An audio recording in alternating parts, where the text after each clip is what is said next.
जो मैनेजमेंट है सुरक्षा का और व्यवस्था का, तो जो जीवन का प्रबंधन है उसको यदि तुम्हें जानना है, या जो व्यवस्था का प्रबंधन है, या जो विकास का प्रबंधन है, उसको यदि हमें चिंतन मंथन करना है तो हमें फिर नदी को जानना होगा। जो विकास की बात कर रहा है उसको नदी को जानना बेहद आवश्यक है, बहुत आवश्यक है।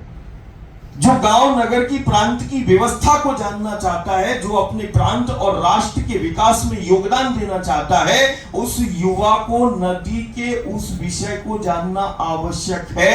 आज आवश्यक है गंगा पर चर्चा होना, आज आवश्यक है यमुना पर नर्मदा पर चिंतन होना, गंगा संवाद या हमारे गांव नगर के वो नदी पर संवाद करना। कारण नदी पर संवाद करना मतलब हमारे गांव नगर प्रांत और राष्ट्र की व्यवस्था पर हम चिंतन कर रहे हैं, विकास पर हम चिंतन कर रहे हैं।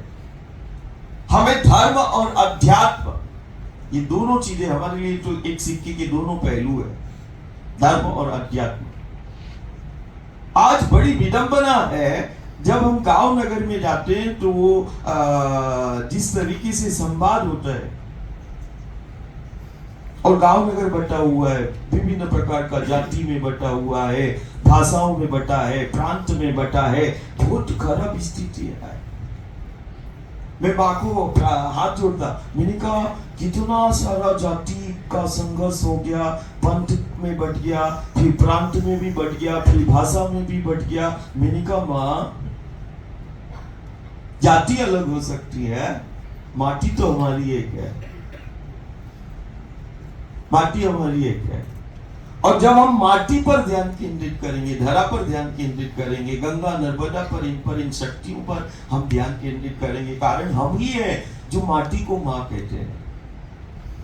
कौन होगा दुनिया में जो माटी को माँ के रूप में पूछता है? माँ मतलब पालन पोषण करने वाली, माँ मतलब जीवन देने वाली, माँ मतलब सिर्फ जन्म देने वाली नहीं, माँ मतलब जीवन देने वाली, पालन पोषण करने वाली, आश्रय देने वाली, उसको माँ मतलब हमारे लिए शक्ति।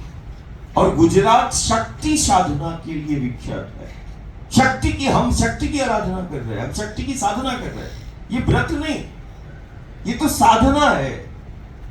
एक ऐसी आपको किसी का भी साधना करेंगे तो उसका तो कल्याण होगा ही, साधना किसी की भी करोगे का, लेकिन एक ऐसी साधना, कुछ साधना ऐसी होती है जो समाज को दिशा देती है, दशा में सुधार होता है, साधना से सेवा से बदलाव होता है, परिवर्तन होता है। तो चाहे इसको सेवा समझ ले, चाहे इसको साधना समझ ले, लेकिन आज बहुत कम समय है, विषय बहुत बड़ा है, लेकिन आज तो हमें सिर्फ नगर में प्रवेश करना था।